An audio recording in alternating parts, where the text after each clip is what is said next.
recording. Okay. Hi. Hi. How are you? I'm just fine. How are you? My name's Ingrid. It's so nice to meet you. My name is Jessica. Are we talking to the people? It's nice to meet y'all. I was actually just talking to you. They Oh. know me. Oh. You never answer the phone, so I don't know if you remember who I am. Okay. Well, anyway, welcome to another situation. Yes. We did it again. Yes. I think we're going to have to say that. Oh, and Oops, I did it again. we're wearing something different. Do you have COVID still? I don't. Okay. Hey, Mike, look at my hoodie. Oh, because we're recording this. Oh, actually, and I think it's getting released still during Suicide Awareness Month. Mm-hmm. Okay. How appropriate. It's nice that we both decided to dress up. I didn't even put makeup on. If you are not watching, both of us have our greasy hair pulled up into Jessica's a nice bun. Mine's a messy bun.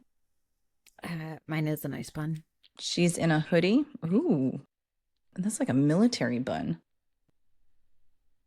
No, I would never wear it on the top of my head. I put it back here. Mine's not pretty. And Jessica's in a hoodie and I'm in a zip-up hoodie. We're so dressy. Okay. Sorry, I had to mute myself. I was burping. What's the point of muting yourself if you're going to announce it anyway? So people don't have to hear the burp? Oh, that's true. I just had Chick-fil-A. I'm starving. Chick-fil-A breakfast. Do we get any... Do we pay royalties or do we get some money for that? You probably have to pay royalties for that. Okay. You get started. Right. I'm sorry, my nose is running too. Good grief. All right. Quotes. May the 4th be with you. Reach out and touch someone. America can't do a damn thing against us. And I just don't like Mondays. I did this because it's a way to cheer up the day. Nobody likes Mondays. I don't like Mondays. Yeah, but I like the quote, but I don't like the person that said the quote. Oh, who said that? Yeah. You'll find out. So the reach out and touch someone, that was actually AT&T's slogan. I remember that. Yeah, it was coined in the year 1979. So really that old? What do you mean that old? Well, I mean, I remember it, and I wouldn't remember it from 1979. Well, it must have been around for a while. And the guy that wrote the slogan, he was also the guy, or he didn't write it, but he produced it, whatever, created. He also did the Be All You Can Be for the Army in 1986. Oh, okay. Yeah, isn't that interesting? Very interesting.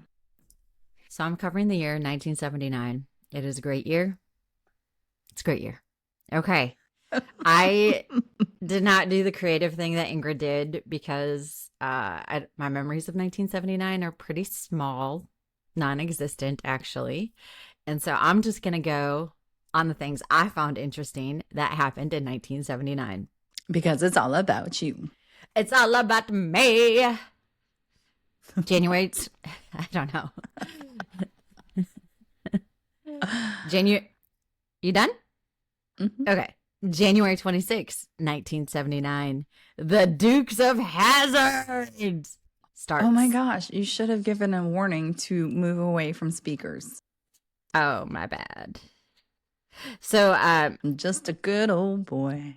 Those of you that don't know, they also had a CB radio in the General Lee, and their calls signs were Lost Sheep 1 and Lost Sheep number 2. I didn't know that. That's why I included it. I don't remember that part at all. However, Smokey and the Bandit and the Dukes of Hazzard helped promote the CB craze that swept America from the 70s to the 80s.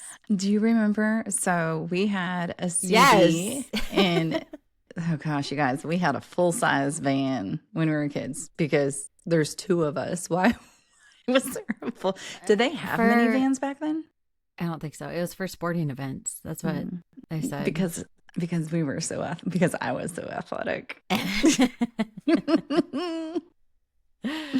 And there was so there's a CB and a little TV in this giant van. And the truckers used to talk to us. I remember on the way to the roller rink, there was a trucker that pretended he was like shooting alien noises over the CB. He's like, "Be careful, they're attacking you." And like, it was hilarious. It was, me and my friends were so entertained by it. Is that a real memory? Yes. I don't know that. I don't remember that. I probably wasn't with you. You weren't with. It was Dad and me and my friends on the way to the roller rink. Are you sure it wasn't Dad doing it somehow? Yes, because we were talking to the guy on the CB, and we watched Rudolph on the little TV on the way there too. Oh, I had the worst reception though. Remember? What did we watch? Like, how did we watch stuff? I think it had an antenna. Oh, so we got to watch like 2 seconds of anything. Yeah. Okay. All right. So that was on January 26th. On January 29th. All right. This is where I got the quote from. The Monday quote. Brenda Spencer. I'm so sorry. I don't know why I included this. Brenda Spencer kills 2 men and wounds 9 children as they enter the Grover Cleveland Elementary School in San Diego. She was 16 years old and her house was across the street from the school, and she just shot people. And when they asked why she did it, allegedly she said, "I just don't like Mondays. I did this because it's a way to cheer up the day. Nobody likes Mondays." And they actually made a song, the Boomtown Rats. I'm not aware of them. They created a song, "I Don't Like Mondays." I never knew that there was school shootings back then. Same. That's actually why I included it. I didn't know it either. Well, now I'm curious when the first one ever was. She was 16, a 16-year-old. And I mean, she had a history of, I think, substance use and mental health, which not everyone that has mental health issues and substance use issues does that. So obviously there's more going on, but yeah. All right. February 1st, 1979. The Ayatollah returns to Iran after 15 years of exile. So I had to do a little research because the only reason I know the Ayatollah is from the song. We didn't light the fire? Yeah. I was just about to sing that verse. And I mean, this history happened before I was even born, but I know details, like little bits of it, just enough to not know what I'm talking about. So I looked into this, and this is what caused that Iranian hostage crisis, also in 1979. Yeah, mind blown. Okay, so he returns. Ayatollah Khomeini, I think is his last name, returns after exile 15 years. The Shah was in charge, and him and his family fled 2 weeks prior to February 1st. And the Iranian revolutionaries wanted to create a fundamentalist Islamic government under it's a tough word. That's okay. Under the Ayatollah. So they were super excited that he came back. So when he came back, he was running things. He was actually not a very good person. I'm going to talk about some of the stuff that he did in a second. But so on November 4th, 1979, so he came back in February. This is 9 months later. On the 15th anniversary of his exile, students of the revolution stormed the U.S. embassy in Tehran and took the staff hostage. They took 90 hostages. They were enraged that the Shah, who had escaped, who didn't want the fundamentalist Islamic. Oh, there's that word again. It's making my mouth water. Why? I don't know. Islamic. It's not butter. Okay. Oh, I upset Reggie. You did. He doesn't like it that you're mocking me. He's salivating too. He probably is. Okay, so they were mad that the Shah was receiving medical care in the U.S. And so this was why they were retaliating. Okay, I lost my spot. They threatened to murder the hostages. if anyone attempted a rescue of the hostages in the embassy. They released all female and minority Americans. And nope, I think they just released all female and minorities. And then they said that the remaining 52 were left at the mercy of the Ayatollah for the next 14 months. And they determined that Ayatollah wanted the Shah to return to Iran. President Jimmy Carter was unable to resolve the crisis, and this is in the 90s, I'm sorry, or 80s. April 24th, 1980, he ordered a rescue mission in which 8 U.S. military personnel were killed and no hostages were rescued. 3 months later, the Shah died of cancer in Egypt, but the crisis still continued. And then in November 1980 is when Carter lost the election to President Reagan. And President Reagan, the day of his inauguration, he was able to work out a deal. And the United States freed $3 billion in frozen Iranian assets and promised $5 billion more in financial aid. And then after that, the hostages, the same day after he was sworn in, the hostages were flown out of Iran and were sent home. 444 days.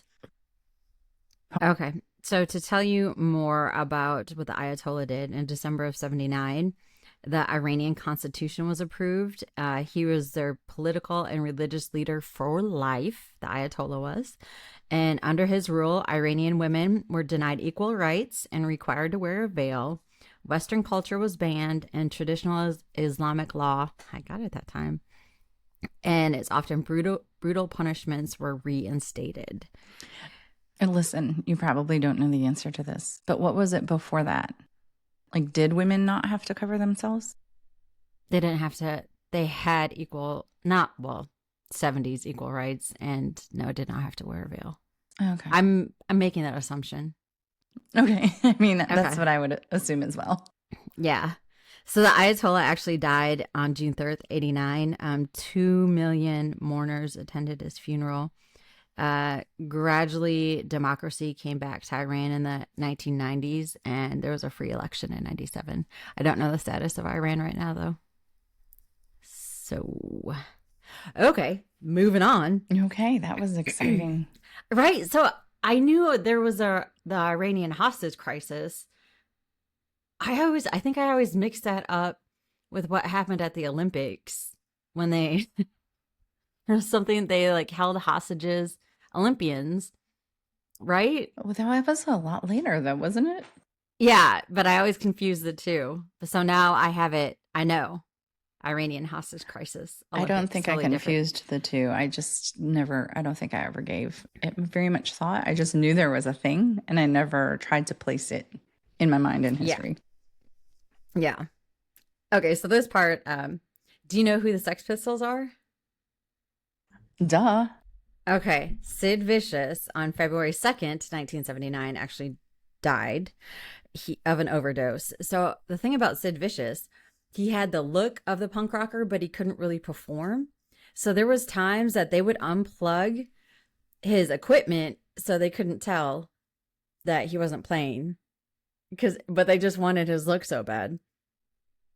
Like he said that he used to walk around London with a swastika on his chest, a padlock keychain around his neck, and a gigantic chip on his shoulder. A swastika? Really? Yeah. I don't remember that. I don't remember that either. So Sid met Nancy Spungen when they were on a tour, and they fell madly in love. They also started a really bad heroin addiction. And Nancy was stabbed in 78 in their hotel room. Yes, I didn't know any of this. Sid was arrested and later released on bail, but then he went back to jail because he beat some man with a beer bottle. So, yes. So he made bail. He spent 7 weeks at Rikers, and he made bail on February 1st, 1979. He went to a party that night and overdosed on heroin. The medical examiner estimated that he was using 80% pure grade heroin. So the day he got out? The day he got out of Rikers. He went to a party. See, prison does such a good job with rehabilitating people and changing their lives. Yes. Yes. That's what we should do for everybody. And it's Rikers. Like, I just hear bad stuff about Rikers. So on, oops, there's crumbs on my lap. Now I'm salivating. Crumbs, Chick-fil-A crumbs. Yum. Oops. You're such a pig. I didn't. You were watching me eat. You didn't see him fall? It's crumbs. Yeah. And I'm in Tennessee. I'm in Tennessee. Oh, I didn't write the date. The Angel of Death, the Nazi doctor, died in 1979. I didn't write the date. Not soon enough. I agree. He died. So they actually didn't find out he died until 1985 when they did an autopsy because they were searching for him. And he was down in Brazil with another super cool Nazi, and they were hiding out. And then I don't remember who they were, but they went down. Why is there so much Nazi stuff in this episode? Swastikas and Nazis. Well, this guy died. The Angel of Death died. Okay, so the Angel of Death, Joseph Mengele. I don't care if I mispronounce that. He was horrible. He supervised the selection of the Auschwitz prisoners by shouting either left or right, determining if they would go to labor or to immediate extermination. It was him. He also ordered others to inject thousands of inmates with everything from gas to chloroform to study the chemical effects. And he plucked out the eyes of corpses to study eye pigmentation. Yeah, he's a horrible, horrible man. He didn't get arrested after the war because he was working as a farm stableman in Bavaria. And then he moved to South America. He was a citizen of Paraguay. And then he moved to Brazil where he met up with the other Nazi dude. Wait, so he didn't get arrested because they didn't know where he was, or because he's such a good guy being a farmer now? I think because they must not have known where he was because he was working as a farmhand or whatever. So they heard forensic examiners. That's who was looking for him. They heard a guy died in 1985. They heard a guy died in 1979 from a stroke, and they used the dental records to find out that it was him that died. Later. Bye. Never come back again. This I found interesting. Major League Baseball. I do love my sports. March 9th, 1979. 26 Major League Baseball teams were ordered to let females into their locker rooms because Miss Melissa Ludke filed a lawsuit against the Major League Baseball for refusing access to the clubhouses at Yankee Stadium during the World Series. Wait, so then women got to go in the locker rooms? For the interviews, yes. Reporters. Reporters. Okay. Did I not say that part? You didn't. I was like, okay. I don't know. Okay. What is also cool is the judge who presided over the lawsuit was Constance Baker Motley. She was the first Black woman appointed as a federal judge. Very cool. Very, very cool. So, yes, it sounds like women get more equal rights. However, in 1990, there was a female, what's her name? Lisa Olson said that. Can I ask a question? Sure. So are men allowed in women's locker rooms? I don't know. I don't know. I'm very all for equal rights, but I feel like it's not equal if like women can go into the men's locker rooms, but the men can't go into women's. But I don't think that. I don't know if women's sports that should happen. I don't know if women's sports are doing locker room interviews. Yeah. Okay. So okay, thanks. Anytime. So 1990, Lisa Olson said that New England Patriot players exposed themselves to her when she was trying to work. And after she said that, there was dozens of other reports. Yeah. And then we also know about pictures of things getting sent to reporters. And as I'm wearing my Green Bay jacket. Yeah. He was a Jet then. It's fine. That's right. It doesn't happen when you're a Packer. I mean, did anyone think that wasn't going to happen?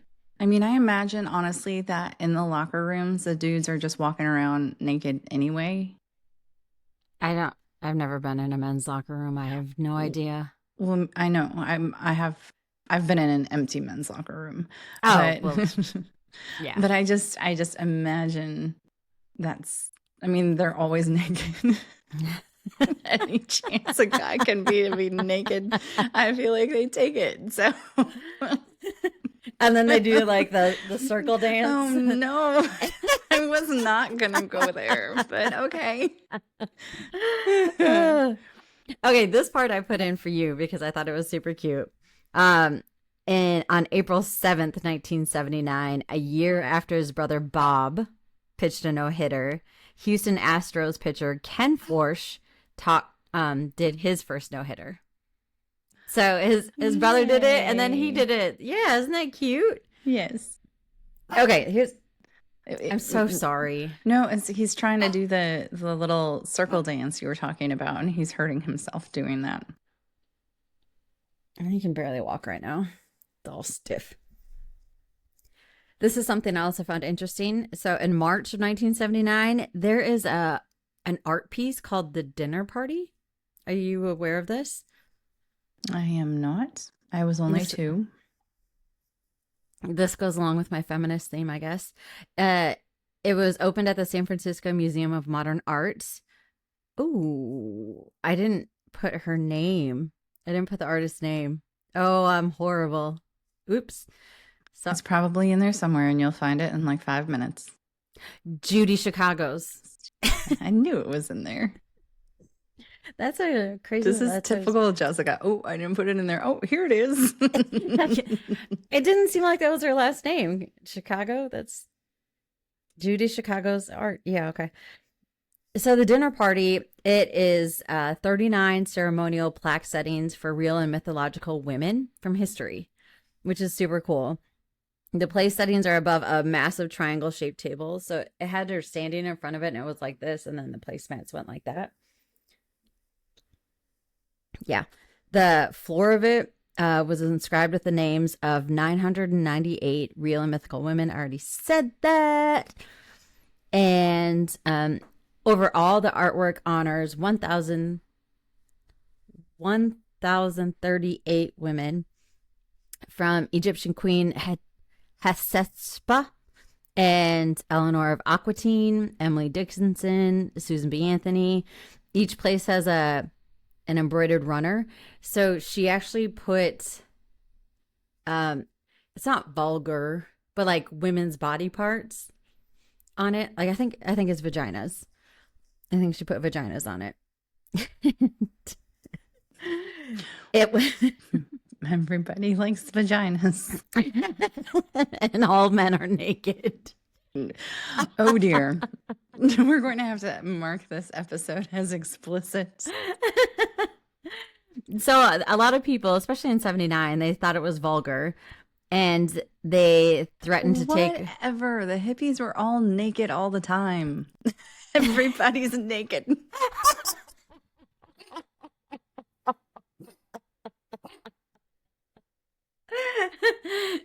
In Ingrid's world, everyone is naked. I mean, I was too. I probably was also naked. You probably were. So there's a lot of criticism over it because of all the genitalia being, it was vulgar. However, there are 2 exceptions to the non-vulgarness going on. Sacagawea did not have any vulgar imagery. It's not vulgar, did not have any vaginas. And then Sojourner Truth also did not have any genitalia. So, if you'd like yeah, go ahead. If you would like to see it, it's at the Brooklyn Museum in New York City.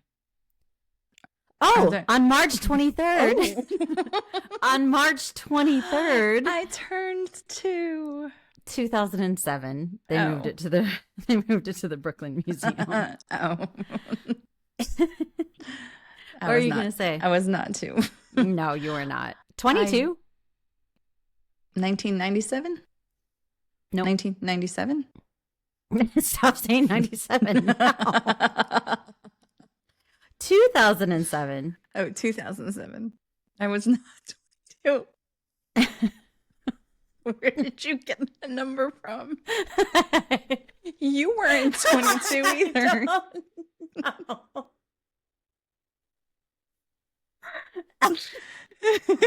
Where?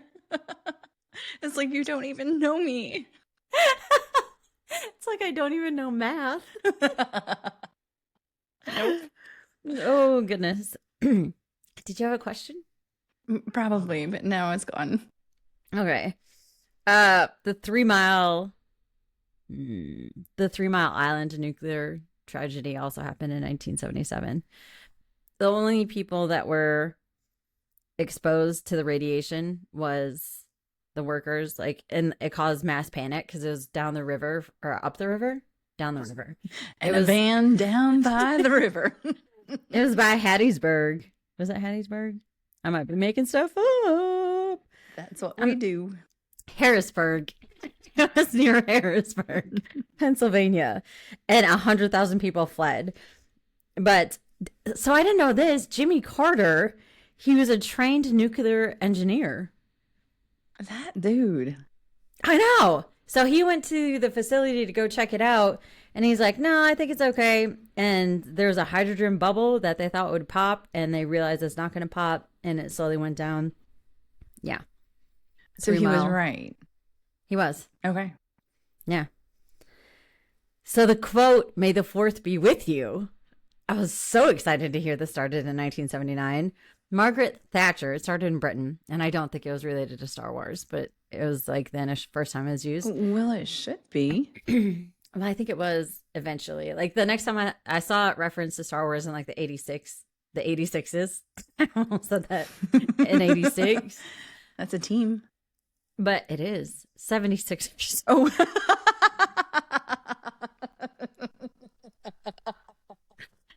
Whoops.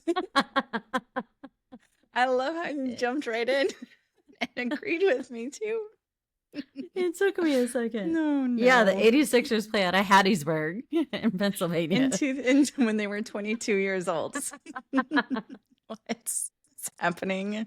Oh, gosh. I know Margaret Thatcher, she was the leader of the Conservative Party in Britain. She becomes Britain's first female prime minister on May 4th, 1979. So the Conservative Party. In my head, Margaret Thatcher on a cold day. Margaret Thatcher Margaret Thatcher naked on a cold day. She's naked too. Oh my! That is your theme of this episode.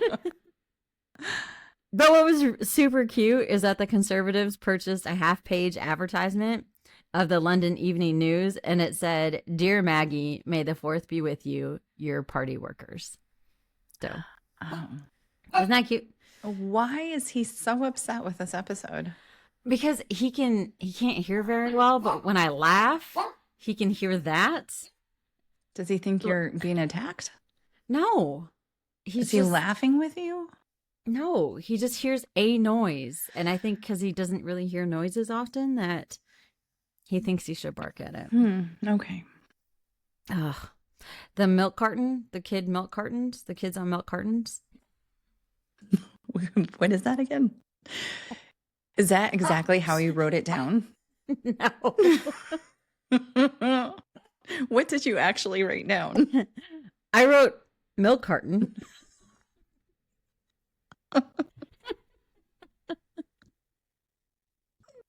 My hands are sweating. At least it's not your feet this time.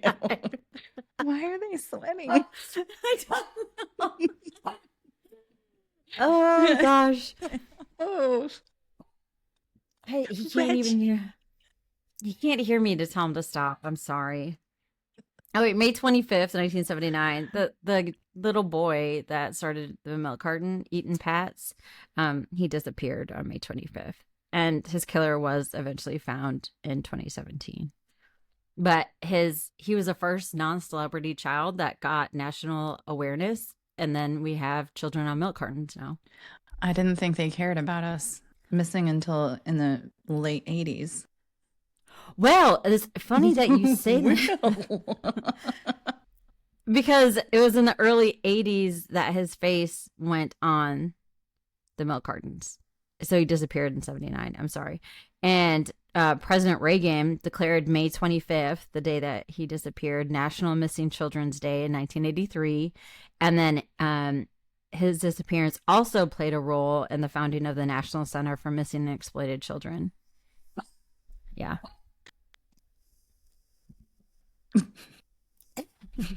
What are you doing? I swatted his tail. All right, I'm almost done. I'm sorry. Okay, because we're only in May. Yeah. Yeah, we're in June now. June 7th, 1979, Juneteenth is declared the state holiday in Texas. Back in 79. Mm-hmm. Okay. Yeah. John Wayne died on June 11th, 1979. Oh, Grandma loved him. Do you know his original name was Marion Morrison? He was... I did not... How did he get John Wayne? Oh, oops. Nope. I don't... So was that somebody else? No, I don't know. I went to scroll in my Target pop-up. I went to Target. Sorry. Oh, so he did his first acting jobs. His name was Duke Morrison, though, and it was a childhood nickname from his favorite pet dog, Duke. Oh, is that why he's called the Duke? I think so. Okay. Yeah. That makes sense. I got really excited about this one. You did. I thought you were joking. No. July 1st, 1979, the start of the Walkman was created. So like all the parts existed, but like they used them to record. Reporters used them to record stuff instead of just playback. So one of the Sony guys had to fly overseas all the time and he wanted to listen to music. So he asked his people to create something. So it was like this big box. It was huge. It was not what we know the Walkman as. And he loved it. The batteries died. Some people actually may not know what the Walkman is now. Oh. So a Walkman, you put in a tape cassette and you listen to whatever's on the cassette. Cassette tape. Cassette tape. You said tape cassette. And a cassette tape, if you don't know what that is, Google it. There you go. It was giant, and then they made it smaller, and he thought it was just going to be amazing. So they made a whole bunch of them, and they were selling them. This was in Japan. Like it first got sold in Japan, and they were selling it for 30,000 yen, which was about $150 in 1979. Yes, for a Walkman. That's a lot of money. Exactly. So they only sold 3,000 in like the first month by July. And so they went on the streets and they gave people a chance to listen to the Walkman on the streets. And that's what started oh my gosh, this is so cool.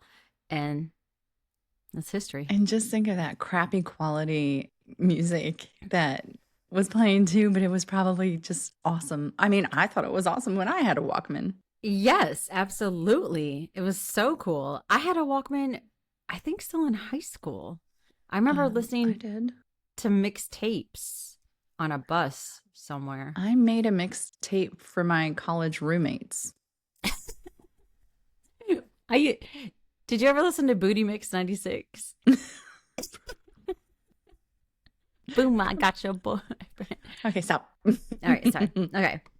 The death of disco also happened on May 2nd, 1979.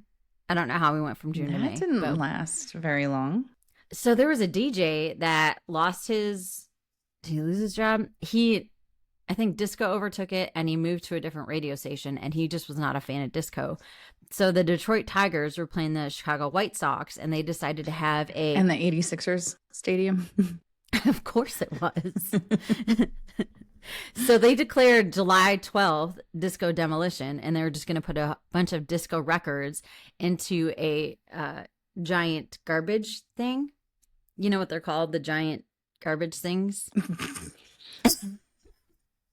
I didn't know what it was. A dumpster. I actually have it written down. You shouted that into everyone's ears. I'm sorry. Okay, so they decided to sell the tickets for like 98 cents, and they expected maybe about 4,000 people. Or they expected 5,000. But 40,000 people showed up, and the crowds like just went crazy.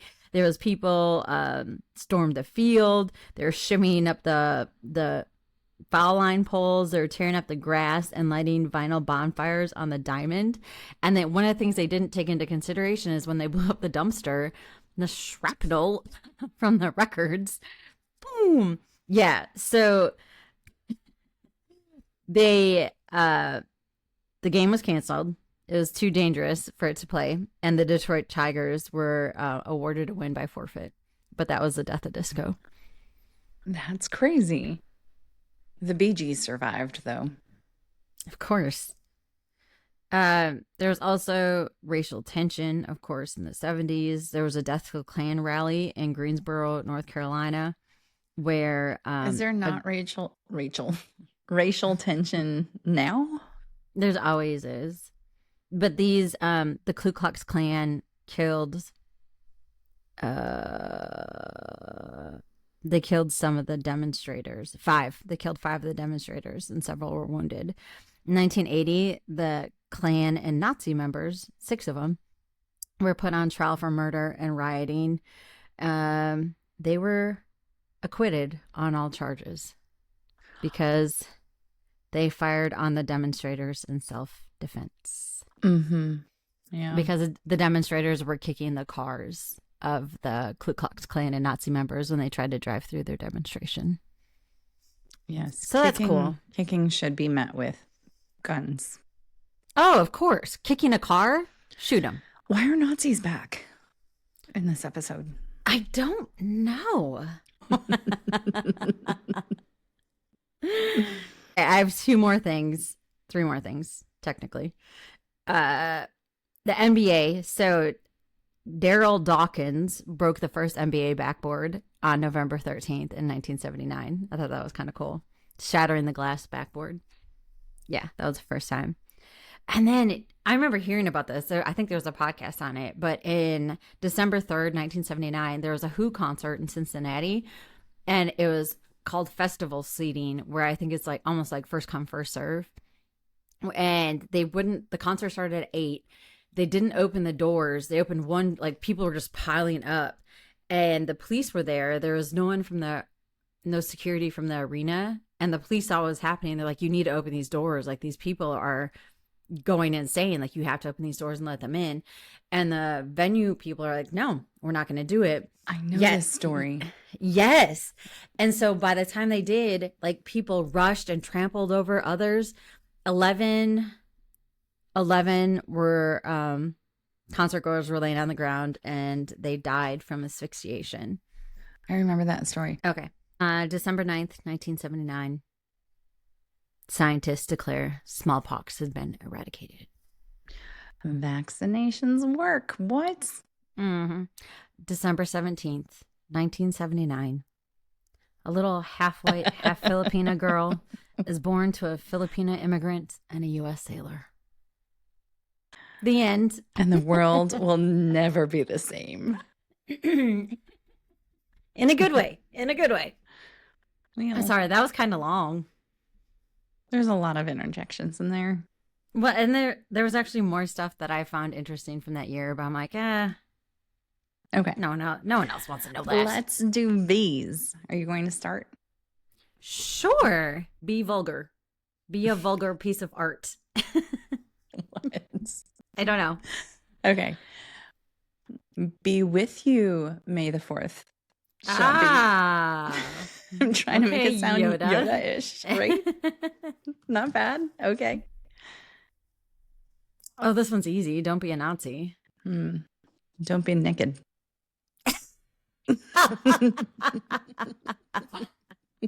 See, it's my laugh. It is No, my laugh. I think it's naked. He barks every time we talk about naked. Maybe it's because I laugh every time you talk about naked. He's a little bit of a prude. You might be. Perhaps.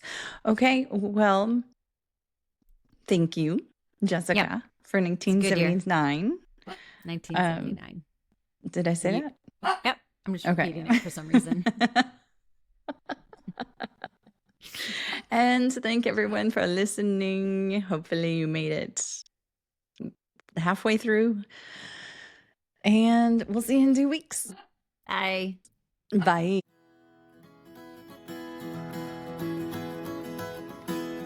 If you would like to reach out to us or submit your situation, please contact us at anothersituationpodcast@gmail.com or find us on Instagram at Another Situation Podcast. We're also on Facebook at Another Situation. Another Situation is produced and edited by Point 5 Pinoy. Music is written and performed by Tim Crow.